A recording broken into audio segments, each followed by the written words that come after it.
In the year 1929, Indian National Congress meeting that was conducted there in Lahore. This Lahore session that was headed by Jawaharlal Nehru only. The main motto of this Indian National Congress meeting, so that is Purna Swaraj we are calling. It is called what in the sense? It is called Purna Swaraj.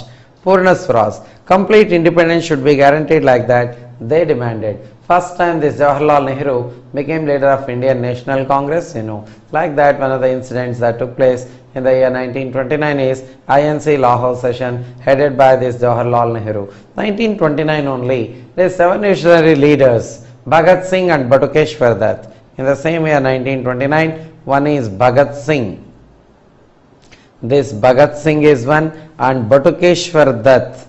This Batukeshwar Dutt, they threw bombs in Delhi Parliament in the year 1928, and Bhagat Singh gave the slogan Inquilab Jindabad. That was slogan given by this Bhagat Singh only. Inquilab Jindabad slogan. Originally that was given by Muhammad Iqbal previously, but with this Bhagat Singh only it became very popular. So like that they threw bombs in Delhi Parliament. This is also one of the crimes committed by these leaders. So like this it went on. After that, in the same year 1929 only, one of the organizations came into force was in the year 1929 Khudai Khidmat Gars organization. This is called Khudai Khidmat Gars, or this is also called Red Shirts we are calling. This organization came into force in the year 1929 only. Khudai Khidmat Gars we are calling 1929 only. This organization that came into force. Khudai Khidmat Gars we are calling this organization that was started by Khan Abdul Ghaffar Khan. This Khan Abdul Ghaffar Khan only. So this started this one. Khan Abdul Ghaffar Khan is called, Frontier Gandhi. He is called Frontier Gandhi we are calling. And already you know that, so this Bharat Ratna that is awarded out of India only to 2 persons. One is Khan Abdul Ghaffar Khan, one is Nelson Mandela. Like that, this Khan Abdul Ghaffar Khan, he started this organization Khudai Khidmat Gars. They are ready to do any activity or take any activity against the British. That was started in the year 1929. Like that, all these important issues happened in the year 1929 only. After that, if you see, in the year 1930, one of the important issues took place is Salt Satyagraha, that is started by Mahatma Gandhi we are calling. Salt Satyagraha 1930, that is on March 12th to April 6th, they wanted to continue this Salt Satyagraha we are calling. Salt Satyagraha, that's one of the important movements started by this Mahatma Gandhi. This Salt Satyagraha is called, so Dandi March. It is called what in the sense? It is called Dandi March. Otherwise it is also called Civil Disobedience Movement we are calling. CDM. Civil Disobedience Movement, like that we can call this one. This Dandi March is also called Napoleon March by Subhash Chandra Bose. It is called Napoleon March. Napoleon March by whom in the sense? It is by Subhash Chandra Bose only, called this one as Napoleon March. So like that, anyhow, so it was started on 30th March, this 1930 March 12th, and continued till April, so 6th only, April 6th it continued. It is called Salt Satyagraha, or it is called Dandi March, or it is also called Civil Disobedience Movement. Mahatma Gandhi started this Salt Satyagraha from Sabarmati Ashram only. It was started from this Sabarmati Ashram. From Sabarmati Ashram by this Gandhi. They wanted to move up to Dandi. This Dandi, that is a seashore village located in Gujarat. From Sabarmati to this Dandi, the distance is 240 miles that existed. They wanted to cover this distance in 24 days. In 24 days, they wanted to cover this distance. Mahatma Gandhi started this Salt Satyagraha with 78 followers only. With these 78 followers, Gandhi started this movement. So meanwhile what happened? Everywhere people coming and approaching Gandhi and they are walking with Gandhi. Like that, within few days what happened? The strength of these salt satyagrahis came to 1 lakh. So this it was completely astonished the British. So 1 lakh strength has come to reach, and at the same time Lord Irwin was the viceroy during that time. He said that 1 lakh people can do anything against the British. That's why better to arrest these salt satyagrahis. Like that, he passed orders. With this what happened? Mahatma Gandhi, he was arrested. First this Gandhi was arrested and Mahatma Gandhi was sent to Yerawada Jail, Pune, Venu. So Yerawada Jail, located there in Pune. Gandhi was arrested and sent to Yerawada Jail, and at the same time 90,000 people they were arrested in this incident. All the jails they were completely filled, and even they took houses for rent, and in the houses also they put these salt satyagrahis. And after the arrest of this Mahatma Gandhi, this salt satyagraha that is continued by Sarojini Naidu and other leaders. Sarojini Naidu, one of the leaders, this Sarojini Naidu and other leaders, Sarojini Naidu and other leaders only completed this salt satyagraha after the arrest of Gandhi. But later Mahatma Gandhi was released, and Mahatma Gandhi also reached this Dandi village, and he also participated in this. Like this, salt satyagraha became one of the important things. Salt satyagraha that continued. So in many areas, in Seashore areas almost, even it continued in the Tamil Nadu region, Andhra region, and at the same time Orissa, Gujarat, in many places salt satyagraha that was continued by people during that time. Like this, one of the important movements started by this Gandhi is salt satyagraha, otherwise it is called civil disobedience movement also. In this connection, people were enlightened against the British, we can say. And in the year 1930, 1931, 1932, 1930, 1931 and in the year 1932, so 3 years we can see. In the year 1930, that is first round table conference.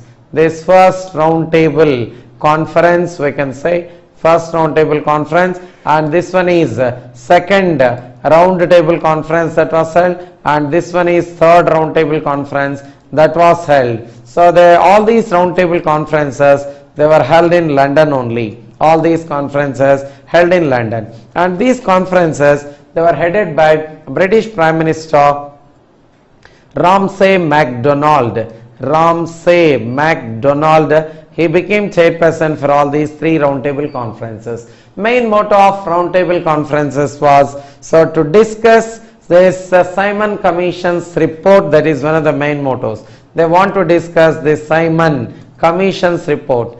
The Simon Commission's report, they wanted to have discussion. That is one of the important things. And Indians demanded provincial autonomy. Indians demanded this provincial autonomy to the states. That is also one of the things they wanted to demand the British. But what happened in the sense, this Simon Commission's report, the Indians did not accept, because nobody was an Indian in that Simon Commission's report. Why should we accept like that? They decided and they rejected Simon Commission's report. Naturally, this provincial autonomy that was rejected by the British. Like that, all these 3 roundtable conferences, even though they were held in London, there at James Palace, but all these were completely failed to bring any result. They were completely failed. But all these 3 roundtable conferences, they were attended by Indian Dr. B.R. Ambedkar. Dr. B.R. Ambedkar attended all these roundtable conferences we can say, and Mahatma Gandhi and others, Gandhi followers attended second roundtable conference, so they attended, but this one is also failed. So like that, all these important issues they took place, but roundtable conferences did not bring any result. At the same time, they were all failed. Okay, so like this, one of the important issues took place in 1930, that is first round table, 1931 second round table, 1932 third round table conferences. They were held in London, James Palace only. And after that, if you see, in the year 1931, Gandhi-Irwin Pact that took place between Mahatma Gandhi and Lord Irwin. This Gandhi-Irwin Pact we are calling, this Gandhi-Irwin Pact that took place. Mahatma Gandhi demanded Irwin to reduce the land tax, so at the same time to release all political offenders, so like that. So demands were made by Gandhi to this Irwin. But Irwin asked Gandhi to attend second round table conference. He asked Gandhi to attend this second round table conference like that. So Mahatma Gandhi, Irwin asked Gandhi like that. So this Gandhi-Irwin Pact that took place in which year? In the sense in the year 1931 only, this Gandhi-Irwin Pact that took place. So after that, if you see, in the year 1931 only, what happened in the sense is, so 1931, that is March 23rd, what happened in the sense, revolutionary leaders, this Bhagat Singh, one of the important leaders was this Bhagat Singh, that is one, and at the same time followers Rajaguru, this Rajaguru and Sukadev, Rajaguru, Sukadev, all these were hanged there in Lahore, that is March 23rd, 1931 only. These are the two offences said against this one. One is killing of Sanders, one is throwing bombs in Delhi Parliament. So these two are the offences imposed or said against these leaders. One is Bhagat Singh, one is Rajaguru, and one is Sukadev, like that. Anyhow, all these leaders, they were hanged like that. In the year 1931, this is also one incident, so that took place. So like that, 1931, one incident is Gandhi-Irwin Pact, one incident is this one that happened during this time. In the year 1932, if we see, in the year 1932, communal award that was passed. Communal award we are calling. This communal award that was passed by British Prime Minister Ramsay MacDonald. It's passed by Ramsay MacDonald only passed this one. Communal award indicates what? In the sense, on community basis or caste basis, constituencies can be established in India like that. This Ramsay MacDonald said. That is called communal award. But it is rejected by Mahatma Gandhi but accepted by Dr. B.R. Ambedkar. Anyhow, this communal award was not implemented in India. That happened in the year 1932. In the same year 1932, what happened? Pune Pact that was concluded. This Pune Pact we are calling, this was concluded between Mahatma Gandhi and Dr. B.R. Ambedkar. It is in between this Gandhi and Ambedkar only, this meeting that was held, we can say, Gandhi and Ambedkar. Meeting between Gandhi and Ambedkar that was organized by two leaders. One is Madan Mohan Malaviya. Madan Mohan. This Madan Mohan Malaviya is one of the leaders, and at the same time Tej Bahadur Sapru. This Tej Bahadur Sapru is also one of the leaders. These two leaders only organized a meeting between this Mahatma Gandhi and at the same time Dr. B.R. Ambedkar. But this Ambedkar asked Gandhi what? In the sense, separate electorates or constituencies should be created for this Dalit community people, where this untouchability can be avoided. So like that he asked this Gandhi. Gandhi said that if we go on allotting or creating separate electorates or constituencies, definitely so it leads to casteism only, and nationalism, nationality will not be developed. That is not good idea like that. Mahatma Gandhi rejected the idea of Dr. B.R. Ambedkar completely. So like that here, so Pune Pact that is completely failed. It took place between this Mahatma Gandhi and Ambedkar. With this, what happened in the year 1932 only, Ambedkar wanted to do something for Dalit community people, and in the year 1932 he started Depressed Classes Association.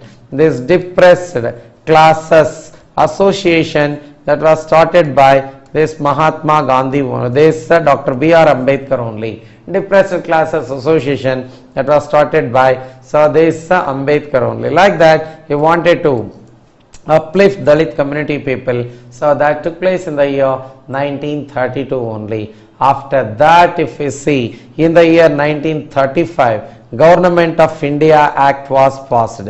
In the year 1935, it is called Government of India Act we are calling. So this Government of India Act that came into force in the year 1935. It is called Magna Carta of Indian Constitution. It is called how? In the sense, it is called Magna Carta of Indian Constitution, like that we can say, because it's a big source. 70% of things are taken from this 1935 Act only to Indian Constitution, you know. Some 30% are borrowed from the different constitutions, but maximum extent they are all taken from, 70% of things are taken from this 1935 Act only. Hence it is called Magna Carta of Indian Constitution we are calling. So like that, 1935 Act that was passed in the year 1935, and according to this 1935 Act only, this Burma, today we are calling this Burma as Myanmar, this Burma that is completely separated from India. This Burma that is separated from India, that's one of the incidents. And in the year 1935 only, Reserve Bank of India that came into force in 1935 only, this came into force, and it was nationalized in the year 1949. Reserve Bank of India, that is called Bankers Bank, you know very well. So like that, Reserve Bank of India that also came into force according to this 1935 Act only. After that, if we see, so this federal court was also established according to this one. Federal court we are calling, this federal court also came into force according to this one. After independence, this federal court only became Supreme Court of India. It only became Supreme Court of India we are calling. Like that, many important incidents they took place with this 1935 Government of India Act. And central list or state list we are calling, union list you can say. This union list we can say, and state list we can say. Union list and state list, they also came into force according to this one only. Like that, 1935 Act became one of the important acts. Provincial autonomy that was guaranteed according to this one. Autonomous powers are guaranteed to these states according to this one. Central list came into force, state list. Central government will exercise all powers in the central list or union list, and state government will exercise power on state list. Like this, one of the important acts came into force was 1935 Act. 70% of things are taken from this only, but remaining 30% are borrowed from different constitutions, you know very well. So like what things are borrowed to Indian constitutions, you know already. So this, suppose fundamental rights. Fundamental rights are taken from American Constitution. Fundamental duties are taken from Russian Constitution. Independent judiciary, that also taken from American Constitution. Rule of law, that is taken from British Constitution. Our parliamentary system, bicameral setup, all these are taken from Britain Constitution only. Directive principles of state policy, they are taken from Irish Constitution. Emergency powers are taken from Germany. Amendment to the Constitution, South Africa. Like that, you know already, many things are taken from different constitutions, but 70% of things they are taken from this Government of India Act. Hence we are calling this one as Magna Carta of Indian Constitution. Thank you.